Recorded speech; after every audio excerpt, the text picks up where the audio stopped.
Assalamualaikum, my name is Dakshanmeet and roll number 030. I choose the project to make on the MATLAB software. So basically मेरे project का जो title है वो है rocket launch model. इस project को MATLAB के सॉफ्टवेयर को यूज करके बनाया है। तो इसमें दो पार्ट्स हैं। फर्स्ट वाला जो पार्ट है वो कोडिंग का है और सेकंड वाला जो है उसका एक सिमुलिंक मॉडल बनाया हुआ है। सो वन बाय वन मैं सारे स्टेप्स को एक्सप्लेन करती हूँ। सबसे पहले जो कोडिंग वाला पार्ट है ना उसके अंदर जो हमारे पास पैरामीटर्स हैं उनको डिफाइन किया हुआ है। रॉकेट के जो भी पैरामीटर्स हैं तो एम नॉट हमारे पास उसकी इनिशियल मैस है। एम डॉट जो हमारे पास है उसका मैस फ्लो रेट।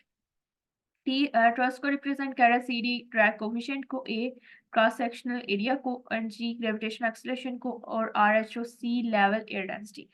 अब ये सारे जो है इनके आगे रेंज वगैरह भी सारी मैंने लिखी हुई है। देन उसके नीचे सिमुलेशन पैरामीटर, क्योंकि इसको रन करवाना है तो उसके लिए उसका इनिशियल टाइम क्या होगा, फाइनल टाइम वो भी डिफाइन करना जरूरी है।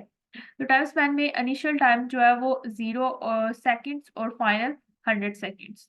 y0 ये हमारे पास इनिशियल कंडीशंस है। एल्टीट्यूड, वेलोसिटी और मास की। बेसिकली तीन इसके प्लॉट्स बनेंगे, एक एल्टीट्यूड के लिए, एक वेलोसिटी के लिए और एक मास के लिए।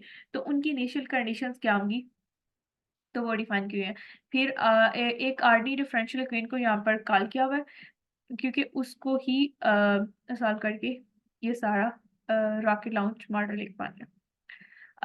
नेक्स्ट हमारे उसके एक्सट्रैक्ट रिजल्ट्स किस फॉर्म में आएंगे वो डिफाइन किए हैं। जो नेक्स्ट हमारे पास प्लॉट इसके बनेंगे।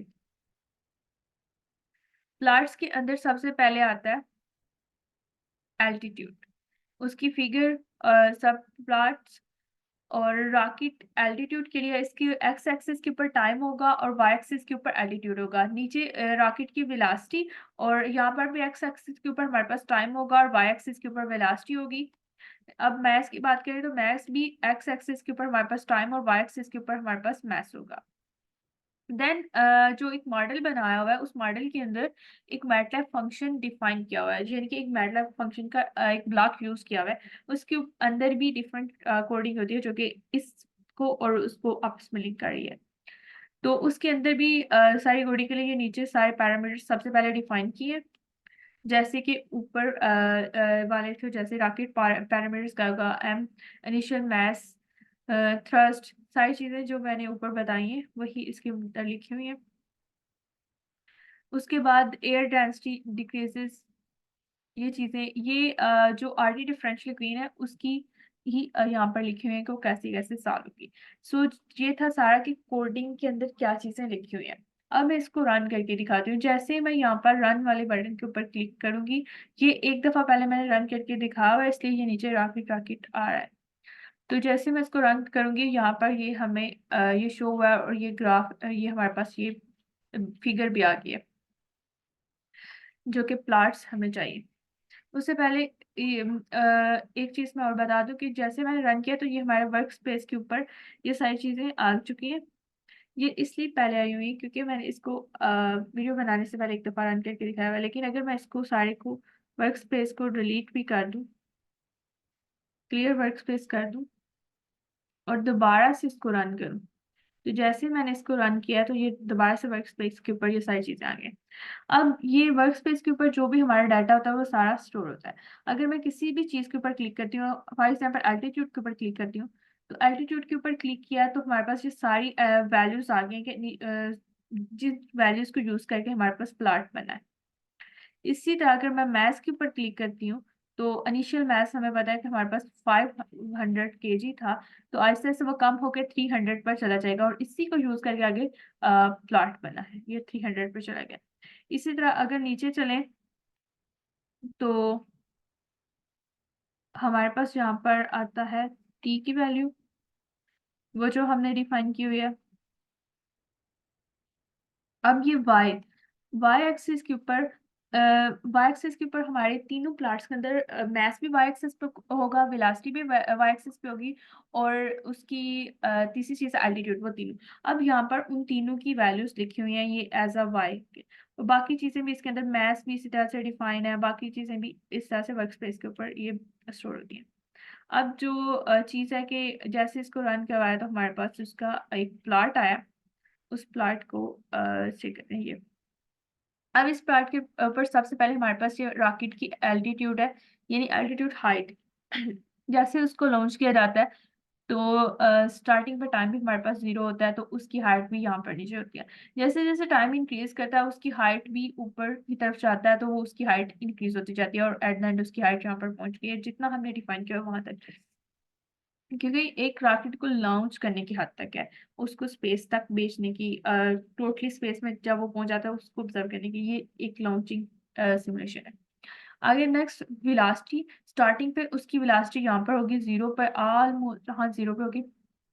वैसे जैसे टाइम इंक्रीज़ होगा तो उसकी वेलोसिटी इंक्रीज़ होगी। लेकिन अगर एक चीज़ चेज़ की जाए तो एल्टीट्यूड के ऑलमोस्ट एक स्ट्रेट लाइन की तरफ ग्राफ जा रहा है, लेकिन टोटली स्ट्रेट लाइन नहीं है।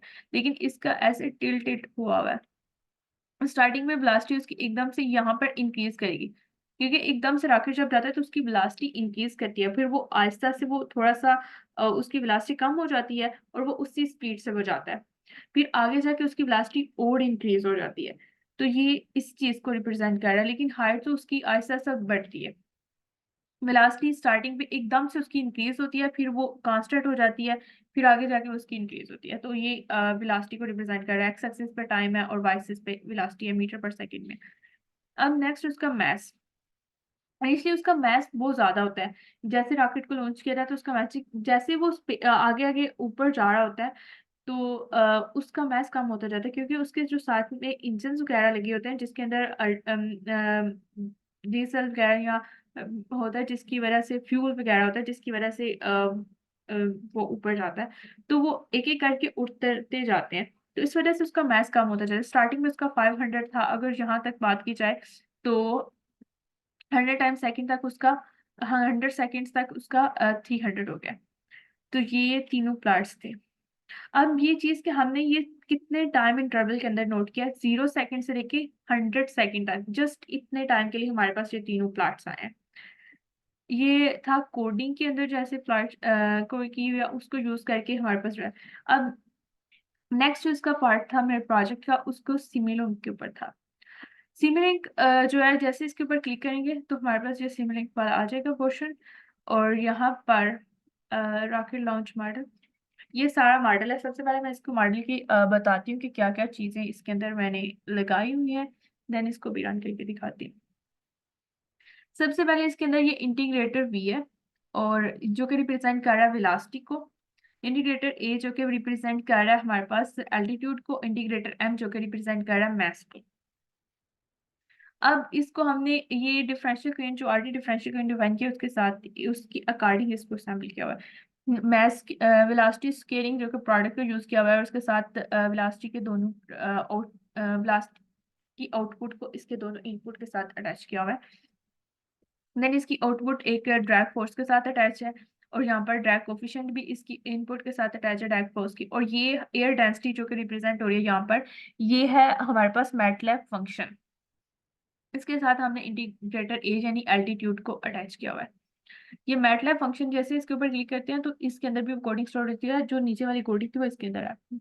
उसके बाद हमारे पास थ्रस्ट है जो कि ये एक सम लगा हुआ है जिसके साथ तीनों हमारे पास जो एल्टीट्यूड, इंटीग्रेटर और वेलोसिटी तीनों यहाँ पर आके सम हुए हैं और इसके साथ एक थ्रस्ट लगा हुआ है।